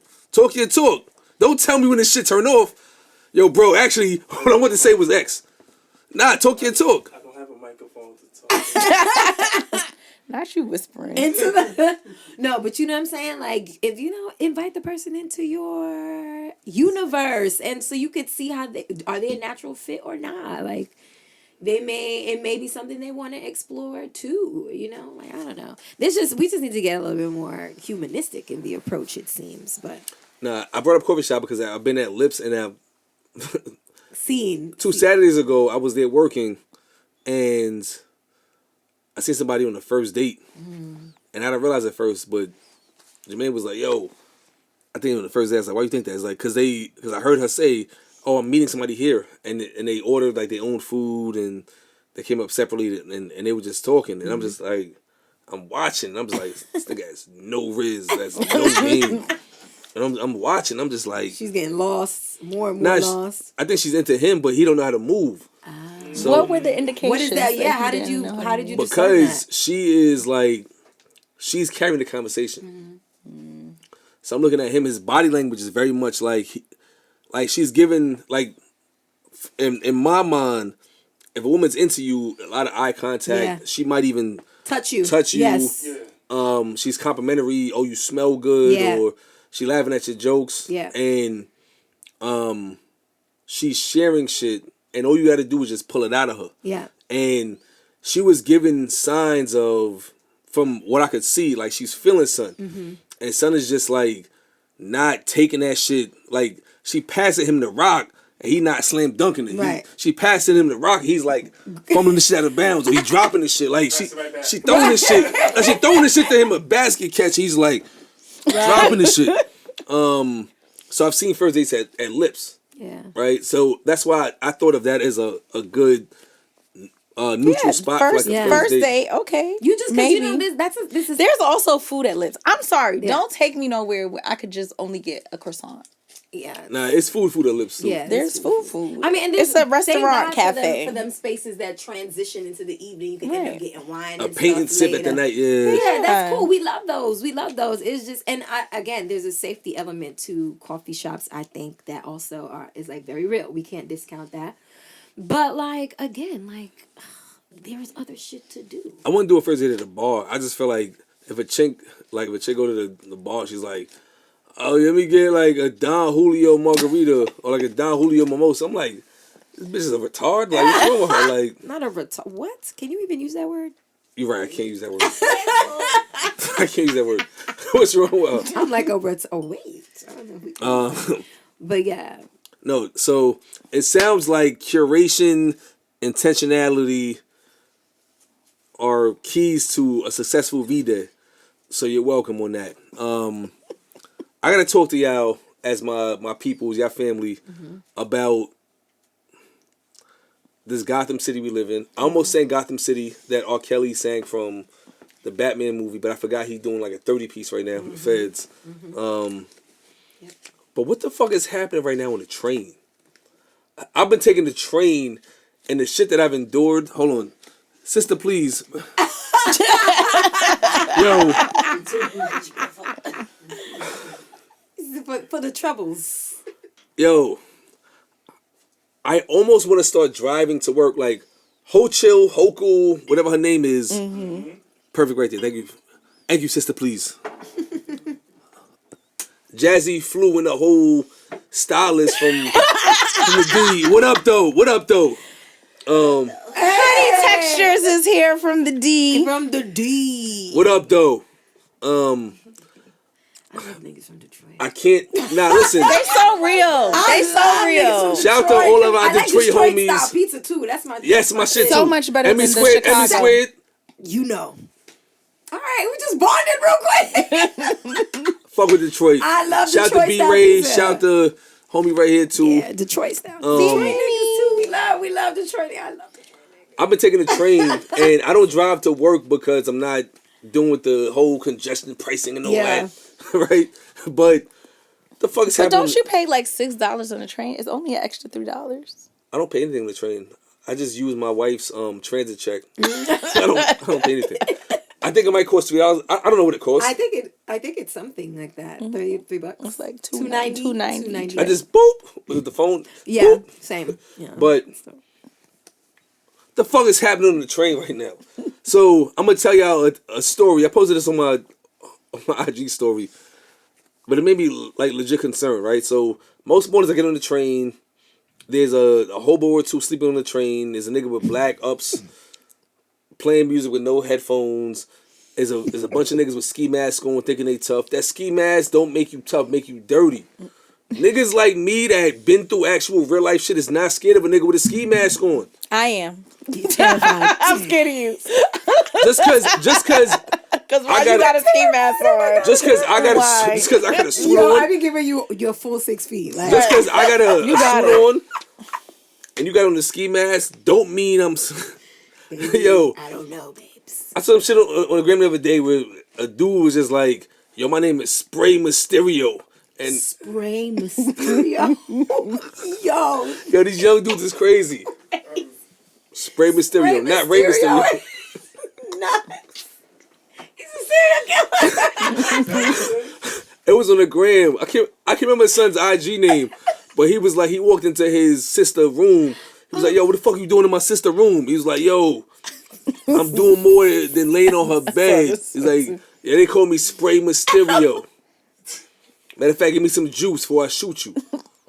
And nigga backed out on him. Right? And I'm just like, It's not them. They're like 90 pounds soaking wet. Yeah. They look like, it's just the fact that we know they don't care about their lives. Yeah. Like that is what makes them scary, is Yeah. that we know they don't value themselves. It's just and ready they to are die. willing to crash out over anything. anything. so let me tell this story. So I've been going into work 2 or 3 times a week these days because I got to get out of the house. And when I'm on a train nowadays, there's at least 2 or 3 YNs, as they're called now, right? And packs. They was gonna stand near me, so I'll move and I'll say, the fuck away from me. Like, I'll say it loudly, like, yo, move. Like, I don't want to be around you niggas. You fucking dirt bombs. Like, get away from me. And they usually react unkindly to that, like, for whatever reason that offends them. Right? I get on the train and they got, it's one of 3 things. It's a dude sleeping on the train, so the car is cleared out, right? Rush hour. If it's rush hour and the train is clear, it's at least 2 or 3 people experiencing homelessness that are just sleeping on the train, so the cart's cleared. It's the people with the headphoneless phones. So they're playing their music mad loud with no fucking headphones on. Right? Or it's the niggas that want to argue with everybody. Don't fucking touch me. Don't fucking push me. Say excuse me. And I'm just like, at what point do these people realize that none of that makes you tough? It just makes you like a fucking obnoxious person going through some shit. Yeah. So the other day, I leave my office a little early. I'm like, I'm gonna go home, finish work at home, get the kids, and it'll be cool. Like 1:30, get on the train. This is in Midtown on the 3 train, which the 3 train is notorious for being ratchet, but more so in Brooklyn. That's my train. The 3 and the A train and the C. Like the A and the C from like fucking Hoyt, Skimmerhorn to Grant is fucking crazy. And the 3 train from fucking Clark Street to New Lots is fucking crazy. Yeah. But this is at 42nd Street. Get on the train. So I walk on the train, blasting my pop music, because I'm blasting pop or R&B. And on the train, I stand in the corner. So this way, nobody got no reason to interact with me. Yeah. Don't sell me candy. It ain't showtime. I don't want to talk to niggas. I don't want to dance with niggas. He I don't said wanna, it ain't showtime. none of that. I'm in the corner. It's always showtime, Ricky. And I usually back out a book. So I look like the most non-threatening nigga on the train. I got a book and headphones. You have no reason to talk to me about nothing. Right. So I get on the train and I realize that the door is propped open. My pops used to work transit. So I know how to unprop the door. So I unpropped it. Bloop, do. Yeah. And I hear, hey yo, sir, yo, bro, hey yo, sir. And it's a nigga, I guess dude didn't know how to address me. Because I think some looked at me and was like, yo, he looked like he from the hood, but he dressed up. So should I call him sir or bro? Right. He's like, yo, sir, yo, bro, yo. We had the door propped open and the other one propped open too. Because this nigga right here smell like piss and garbage truck juice water. I'm like, oh shit. I ain't realize. Like, nah, it's all good. Garbage truck juice water goes so I'm like, crazy. I'm like, yo, it's all good. I'm like, yo, my bad. I ain't realize. He's like, nah, you good, yo. But that's why. Mind you, the nigga they talking about is like right here. He's like, yo, who the fuck you talking about? Nigga, I'm homeless. You don't like how it smell? Change fucking train cars. So now these niggas is going back and forth, arguing. I'm sitting right here, I'm like, damn, do I watch this shit? Or do I change train cars? What'd you do? I watched. So I'm watching this shit. And they going back and forth, nose to nose, arguing.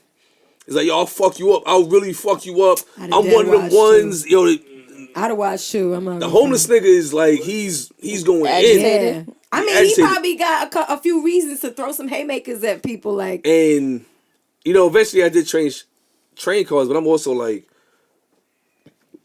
was it my fault that this shit even escalated? Like, was it because of me that they even started arguing? I mean, you did shut the door. But ain't nobody tell him to point to the man and say he smelled like garbage truck juice. That's disrespectful. Yeah. That was old. And he pointed in some face, too. You know how crazy you have to smell though for someone to say garbage truck juice water? As soon as he said that, the entire car smelled like piss. No, New York City, the trains are getting bad. I think the trains are it's the receipt of like how bad the systems in the city actually are.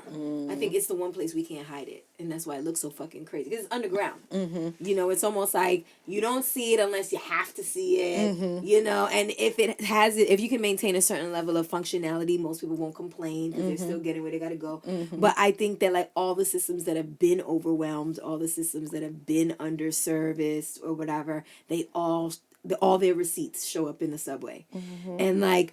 Because I remember my mental health, like, mobile crisis days where I had to go to, like, shelters and finding patients wherever. And the reality is that the Department of Homeless Services been overwhelmed. The shelter system been overwhelmed. Like, all of these mental health systems been overwhelmed. A lot of their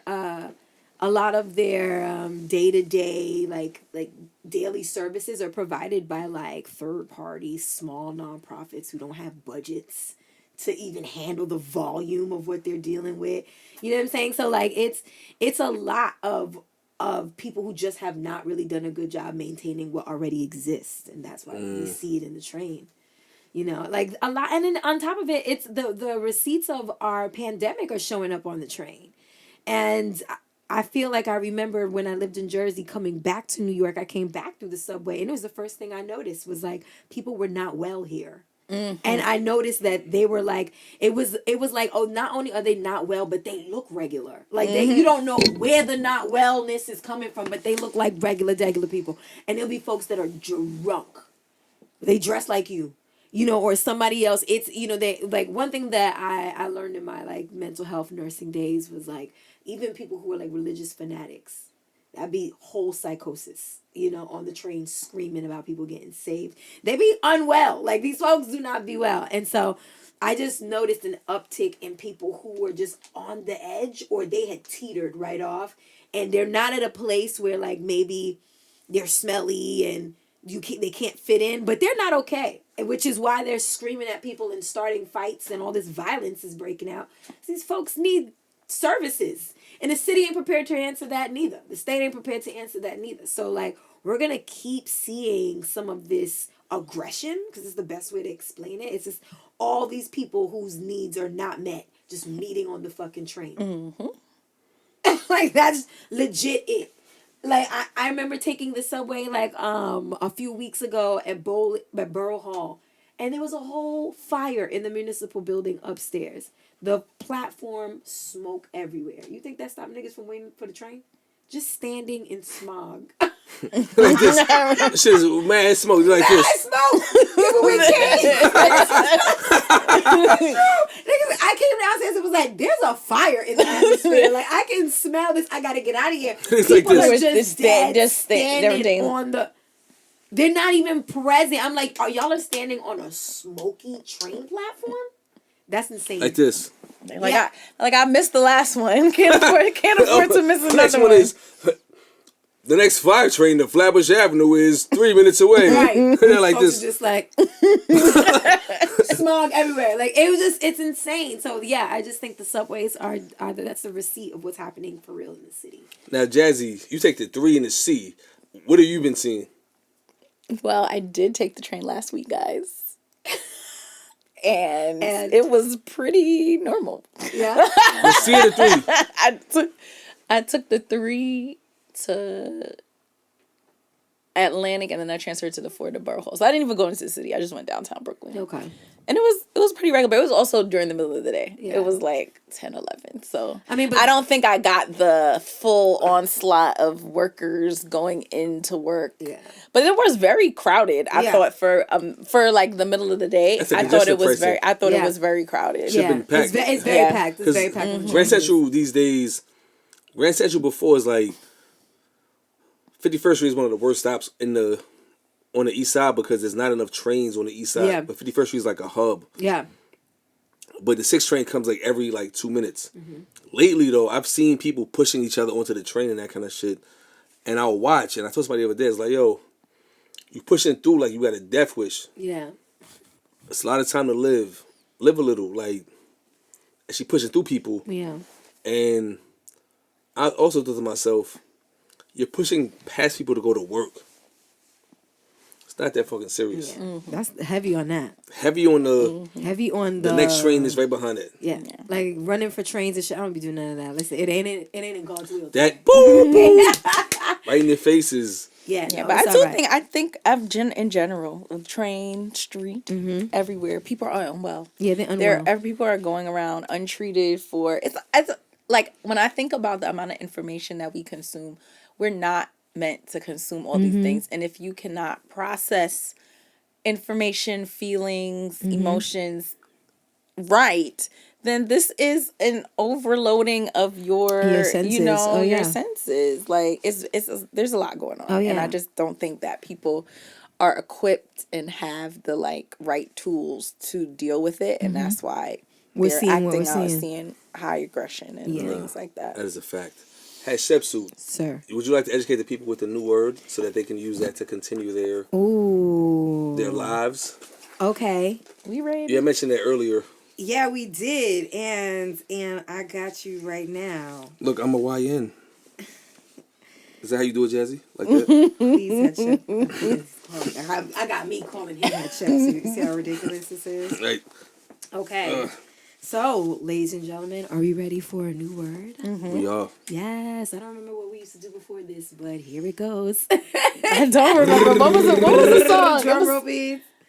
We had I think it was for P and now we had a song. We've been through many changes. No, you had a song too. It was anyway.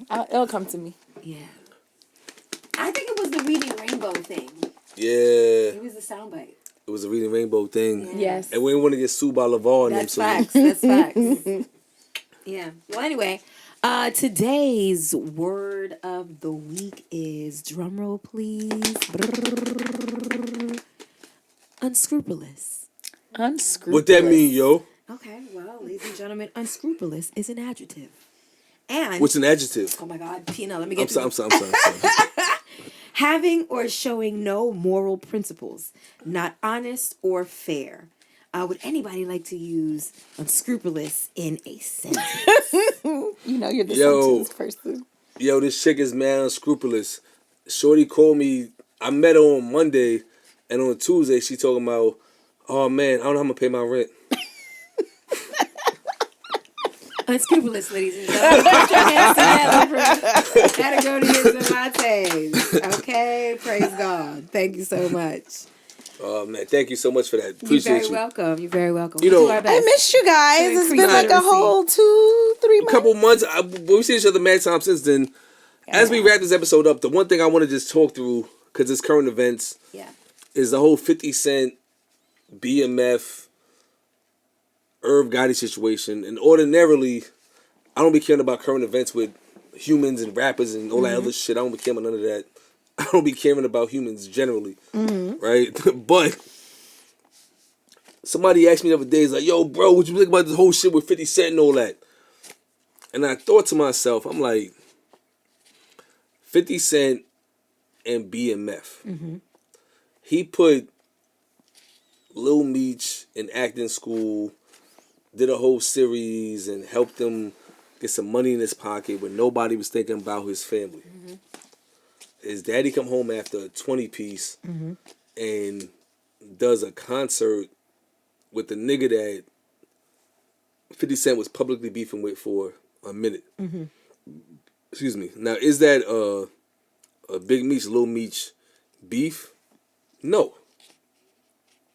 But on principle, I can see how a nigga like 50 would feel a way about that. Right? And then when Lil Meech is like, yo, it's only a bag play, it's a quick bag, it's in the third, it made me think about my own personal situations, right? It made me think how sometimes people don't understand is like, sometimes you don't realize that people are pulling strings for you that they don't have to, and all they want in return is not even like the money back, but not no weird shit, right? And I think 50's an emotional dude. He's a Cancer, right? I have my thoughts on Cancerian, man. I'm a Pisces. I'm a February Pisces. So I operate very similar to that, where I feel like I give you the shirt off my back. But once I feel like you do some shit that offends me, there's no explaining that shit. There's no, but because if I would literally give you the shirt off my back, and I would literally defend you in shit that got nothing to do with me, Yeah. for you to side with, perfect example, a nigga that I know, and I'm gonna keep it vague to not make it too identifiable, right? Okay. A nigga I know basically did the equivalent of mourning a nigga that I had a problem with, right? And it wasn't like, oh, I'm sorry, this nigga's no longer around. It's more so like the nigga made it like was going around trying to figure out who going to the service and this and this shit. And I'm just like, well, damn, like, I didn't know you was running around with the nigga like that. No, I wasn't. So why the fuck are you so adamantly mourning this nigga? Because you in my face asking for fucking references and those type of shit like that. Asking for what? You asking me for references, but you mourning a nigga that you know had static with, like legit static. What's legit static? Like legit static. Like I'm keeping it vague. Okay. Purposely. Okay, all please. Right. The child, don't ask for no details you don't need. Yeah. Right? But it's just like, in my mind, I'm like, yo, if you would ask me for shit that would further your career, why the fuck are you posting and rolling around on the floor about a nigga that ain't doing shit for your life? So when 50 is saying, why is the BMF motherfuckers running around with a nigga that you know got a problem with when you did a 20-piece? Did he send you any bread? Was your J-Pay stacked because of Rick Ross? I understand his frustration with that shit, right? And I think that the piece that I want to impart and tell people is like, yo, if you got a good person in your corner, don't cross them. But as a good person, I'm going to tell the good people out there is like, you can't expect everybody to be who you are. Because everybody is not going to hold down shit the same way you would. The same way I done done a shit ton of jail visits and did mad shit for a lot of niggas over the years, and then they running around with niggas that they know got a problem with, or had a problem with, or anything else in between. I didn't do it for them. I did it for me based on my character, but I'm not gonna not be who I am. Mm-hmm. But you can't not be who you are, but you gotta understand that everybody is not gonna be who you are. And I think that's what the 50 Cent shit is showing, is that when people are like, oh, 50's doing too much, he's ODing. Nah, these is grown men, and he has every right to feel the way he feel, because he felt like, I'm gonna give this kid a shot and help him change his life. So when Lumi's just like, he's holding us down until next season, if he's like, what do you mean next season? Mm-hmm. Nigga, you picked your side. Mm-hmm. Let him make the next season for you. Mm-hmm. So yeah. I think that's a real thing. It's just like, yo, on the BMF shit, he feels like niggas betrayed him. On the Irv shit, Irv played a hand in allegedly trying to unalive him. Mm-hmm. So he's not gonna mourn him. Would I personally be on some, I'm smoking on, right? Yeah, That's I wouldn't do that. part. I wouldn't do that shit personally. Yeah.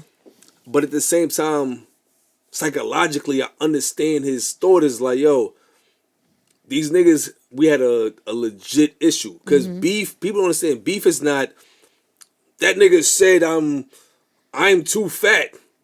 Legit beef is these niggas tried to take your life. Yeah.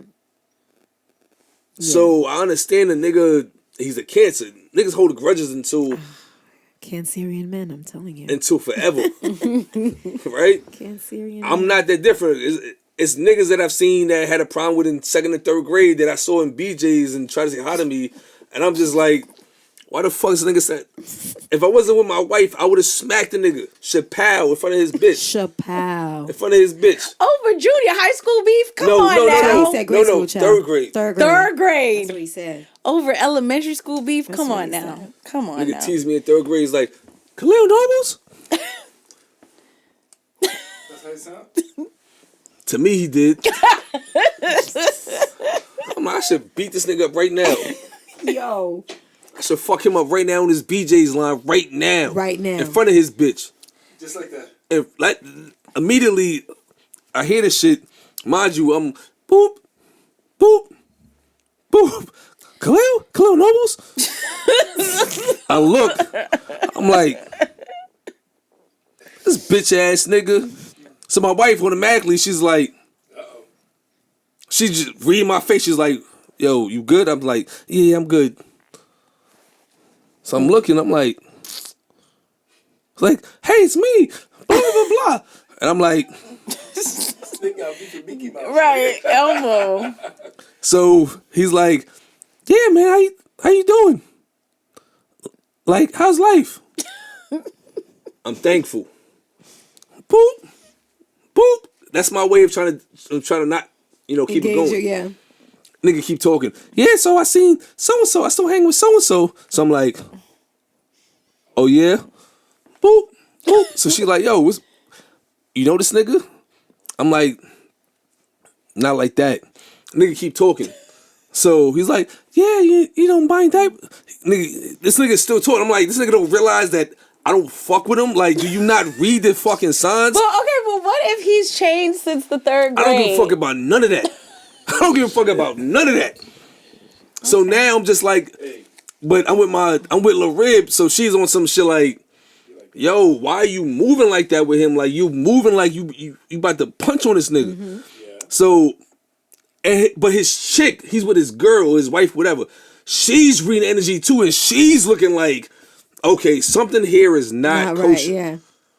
But he's not reading the room. We made eye contact, and she looked at me like, yeah. She looked like she was ready to jump in, and I'm like, I'll knock him out and then deal with her later. Mm-hmm. But I bought my shit and dipped, and niggas trying to talk, and I'm like, he said like, yo, add me on Facebook, and I'm like, yo, yeah, I'm thankful. Right? I'm purposely telling you some shit to make you feel like if it was me, I would ask, like, open-ended question like, yo, nigga, is there an issue? Like. Mm-hmm. But he just wasn't, and I realized it's like, yo, this nigga's not like that, because any nigga that was like that would have immediately picked up that, yo, he don't fuck with me like that. Yeah. So I'm either gonna get to the bottom of this shit, yeah, or I'm gonna raise the fucking roof. We get in the car. She's like, "What was it about?" I said, "Yo, this nigga fucking." She's like, "Yo, that was that long." I said, "Yo, if you wasn't here, I would have pounded son out in front of his bitch." I don't understand. It's Immediately, I would have beat the brakes off his son. I would have beat the nigga eyes. Like, I would have beat the brakes off this nigga. Yo. I can't think of I anybody would've that slammed did this anything nigga. to be in the 3rd or I would have 4th grade. That I mind you, at the time, I was like, this had to be like 8 years ago. So, 7 years ago, because I had I think Cam was a newborn. He was buying diapers. So 7 years ago. But I would have, like, I had more size on me. I would have slammed son. Boom, boom. I would have broke son up. But why? Because But why? the point I'm getting to allegedly is that Okay, so that was then. That was 7, 8. But if you were to see him in that same situation, right now, P&L today, P&L now would have been like, he would have said, "Hey, how's it going?" I'd have said, "I'm thankful," and spun. And had he tried to keep the conversation going, I'd say, "Yo, my nigga, I don't fuck with you like that." up front. Yeah. Right? But she's like, "Yo," I'm like, "Yo," I'm type of like, because I think I'm a kind-hearted person. If you violate, I'm not giving no passes. And I think back in the day, niggas felt like they was hanging around with He-Man and tough niggas. Yeah. So I'm like, "Yo, you hung out with the tough niggas, but now you're not with them. So now you got to be who you got to be. Who are you? You not like that. He might have been like that, but you not like that." And that be the shit. So Supreme's son talking all this dumb shit, and now Supreme calling from a fucking Supermax prison saying, "I don't endorse that shit." The message, part 2 of this shit is like, "Yo, listen, if your man's is tough and you not tough, don't be running around like you can co-sign some shit your man said because your man is tough. If you not like that, don't involve yourself and don't talk crazy about situations that don't involve you directly because you not like that." Because if you're like, Supreme saved his son's life, because Supreme is not free to defend his son. So he said, "Yo, I don't endorse that," because I get it, right? He's saying, "I don't endorse that because I don't want you niggas to take out on him what you would have taken out on me, because he is not built for that. He's just talking something that he thinks, but he hasn't lived." And all the actual toughs out here in the world, regardless of where they from, don't do all that talking. Because they know what come with that is a lot of actionable violence. So all these niggas on the internet that talk all of this super superfluous, super, they sound androgynous. Like, "Oh, I'm this and I heard this and I heard." Ain't no money involved in that. Only people that's making money is the bloggers and the vloggers that's gonna make the reactionary videos to you getting pounded out and shot and stabbed and all that. And all the vlogs and the bloggers that are the T-Shopos and ran by them, they gonna monetize your funeral. Flashback to 5 years ago when I interviewed them. So if you're not like that, just stay on the sidewalk. The sidewalk is comfortable. Sidewalk is great. Stay out of the street. All you guys that think that I'm going to co-sign what Janalo said because you ain't Janalo. And Janalo ain't doing all that talking. He acting. I think you have said all that needs to be said. I'm just saying, because I'm getting tired of seeing people put themselves in positions to get hurt and punched on, trying to be somebody they not. Like, if your daddy, like, the main thing is, where I'm from, you can't get by with your dad props. Yeah. Or if your dad name. You got to make your own name. My dad had a name in East New York, but I never ran around saying, "Oh, because so-and-so's my pops." That means something. It was the opposite. I wanted my own name. Right? And even outside of that, it's like, people will be like, "Oh, that's so-and-so's son, so we not going to harm him." But that didn't mean in my mind that I'm going to now be on some, well, I'm so-and-so's son, so... Yeah, we have a saying in Korea. You know what I'm saying? Just because you protected don't mean you should sleep in the street. Like, yeah, just because you got protection don't mean you should just be sleeping in the street. Like, you know. So I feel what you're saying, and I think maybe the internet has played a role in that because our worlds are all so small that, like, there was a period where your digital self was who you were. That's why people getting catfish to this day. But there was a world before this that we all came up in. Yeah. Where yourself was who you made yourself out to be outside. For sure. You had to make your name outside. They gave you a name. For sure. But but a lot of people did not grow up like how we're the last generation to grow up without that kind of aspect. Imagine, again, same situation. My pops and my uncles and all of them, they had names. So imagine me being like, I'm Crash Out Junior, but I ain't never crash out. Right. But I'm like, yo, if Crash Out was free right now, he'd be crashing out. Right. At Crash Out, like, nigga, I'm doing 10 life sentences. I don't want to fuck you talking about, nigga. Shut up. You in private school. But that's what these niggas be doing. Yeah. They be trying to live up to something that they never had to deal with. Like, these niggas be on some, I feel a way about so-and-so. Nigga, you was 5 years old when that shit was happening. The shit that I know, I was 10 years or younger when I seen certain shit. I'm not going to ever get on this camera and be on some, well, blah, blah, blah. I look stupid talking about some shit that I wasn't involved in as a man or as a young man. Chill out with all of that shit. Yo, go get you some money, bro. Like, get you some money. Yeah, I mean, this is why I love Niggas go and fly in jail like they really spend nights in the cell. Right. You haven't been nowhere. You ain't done nothing. You don't got a DIN number, a DIS number. You got, like, chill out. Yeah. Yeah. Your dad, your mom, whoever did all that so you didn't have to. That's why I purposely do not ever talk about no extra street shit because my family that did all of that did it so I don't have to. Right. So I will never get on here and be on some. Oh. That's not what he just did for the past 10 minutes. No, I did not. He was roaring for like 10 minutes. I'm just saying, about like somebody from the 3rd grade. I don't understand. The point is this. Thank you. Clearly, she missed the point. Y'all got the point. I mean, all I would say on the BMF situation is I'm really not sure why these criminals need so many shows and things. Like, I feel It's a great show though. I mean, I'm not saying that it's not a great show. I saw Cash those boobs, tremendous boobs, tremendous. I feel like. Listen, What up, though? I'm here for. Cash doll is very beautiful. She's gorgeous. A chocolate Very, queen. very beautiful. Yeah. But why she got to be a February? A March Pisces. I don't. They're I did psychos. not know she was a March They Pisces. Cash doll, why? I don't think she The had any women, control not the over men, that. more so than the women. Now the women are crazy too. Oh, okay. Listen, I'll take your word. this is random, and this is a detour. Have mercy. We don't. Aquarius. Oh, yeah, okay. I'm being told to hurry the fuck up. But, fellas, be careful about Aquarius women. Yeah, here we go. January or February. Why? They dangerous. I'm 0 for 7. Don't date none of them. Yeah.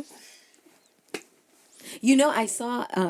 Never mind. See, I was about to take this tangent and go elsewhere. Go with it. Take it. No, we don't have Take too much it. time. No, we got time. Jazzy can wait. Only for head chefs. Oh, I appreciate you. There is a astrologer that I'm a really big fan of. She's a Haitian. Miss Cleo? No, she was Jamaican allegedly. Miss Cleo's Jamaican. Allegedly, yeah. Not this woman. This woman is Haitian. Okay. Umi Genevieve. I really appreciate. Genevieve? She has a YouTube? No, I actually just follow her on the gram. Like, Okay. And she is a classic astrologer, so she's like following transits daily. And I respect people who respect their science, right? And so she had shared something on air sign women that I thought was really interesting. What's an air sign? So an Aquarius, The most beautiful. a Libra, and a Gemini. Those are air signs. Ethereal. Yeah. Shout out to the Libras, but Aquarius women are the worst. So but slander. she had said what she said that I thought was like really interesting. And as a fellow air sign, let me know if you feel any resonance with this. But she was saying how like of all the sign, the elements, air sign women function very much like men. A lot of them are able to function in very male dominated spaces, professions.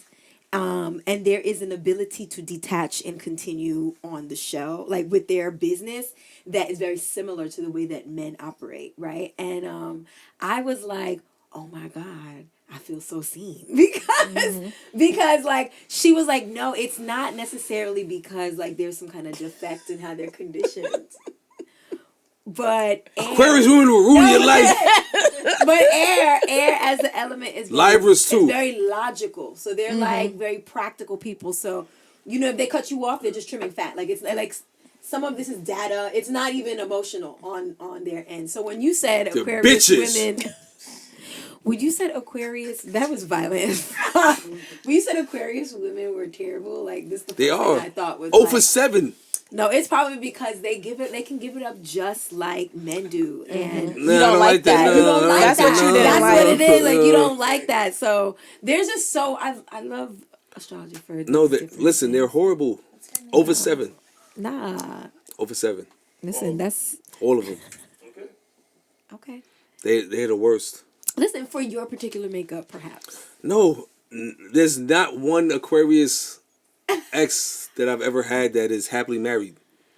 Oh my goodness. Okay, well, They're all like tumbleweeds in the gutter. tumbleweeds, and I think this is the end of our episode.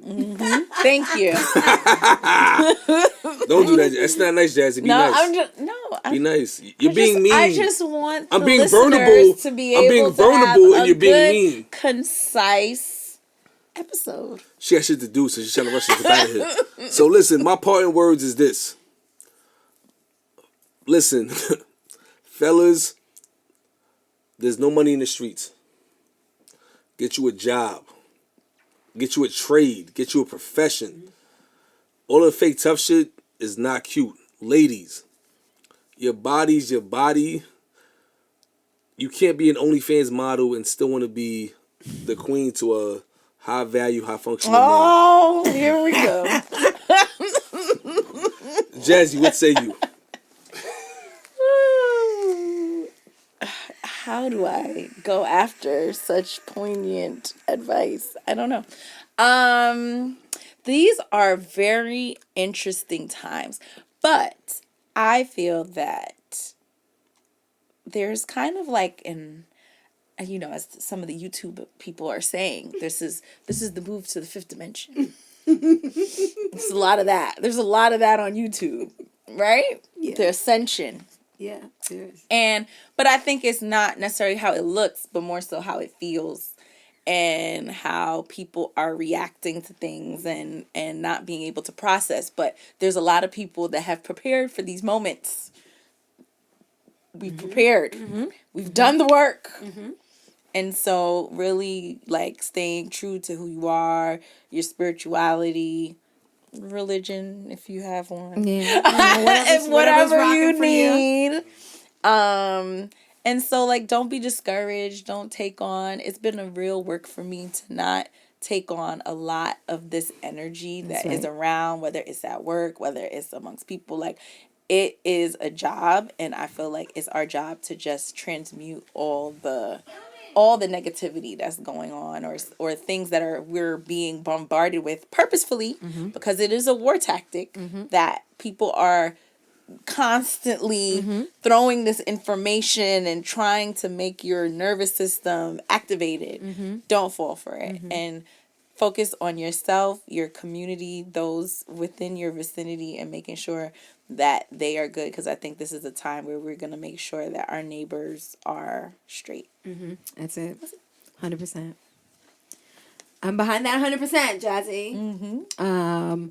There are, I don't know, there's a Rolodex of things that I would love to offer, but I feel in the spirit of Valentine's Day, I guess I too have a message for the ladies and the gentlemen. Please, we need it. I would encourage all the men who, because what I notice a lot are like a lot of very well qualified lovers who are really just afraid of being financially taken advantage of. And as a result, I said $1, bitch. and as a result, y'all operate like in very weird ways that I think are counterintuitive to your goal of actually being coupled. In the same time, I think also, ladies, there's been a focus on materialism that is also counterintuitive to what your goals are. And so I just really kind of encourage both men and women equally to like revisit your fucking goals. Like revisit what it is that you want either in a partnership. If you Don't even be a really Beggy want Bundy. that. No, but even if you really want that, because the truth is, you know, requiring or even expecting someone to handle a responsibility of yours after just meeting them is very weird behavior. But also framing every interaction you have with the opposite sex through the lens of money is also very weird. So, like, I just, you know, in the spirit of Valentine's Day, just love yourself first, child. And, you know, take yourself out and figure out if what you want is actually still what you want. A lot of us are still getting older. Times are changing. What you set out for, the parameters you set out for 4 years ago might not even be what the fuck it is that you actually are into these days. So, like, you know, get real with yourself first. Show some love there. And then, you know, be humanistic in your dating this Valentine's season and beyond. So that's my advice. Solid advice. Yeah. Merch, if you need it, holler at us. Yeah, we're loving the colors. Yeah. Okay, Crimson, come through. Can I get one? You already know, man. It's easy. Merch site coming soon. See y'all again in probably 2 or 3 months. Maybe sooner. Maybe sooner. Over and out. Bye.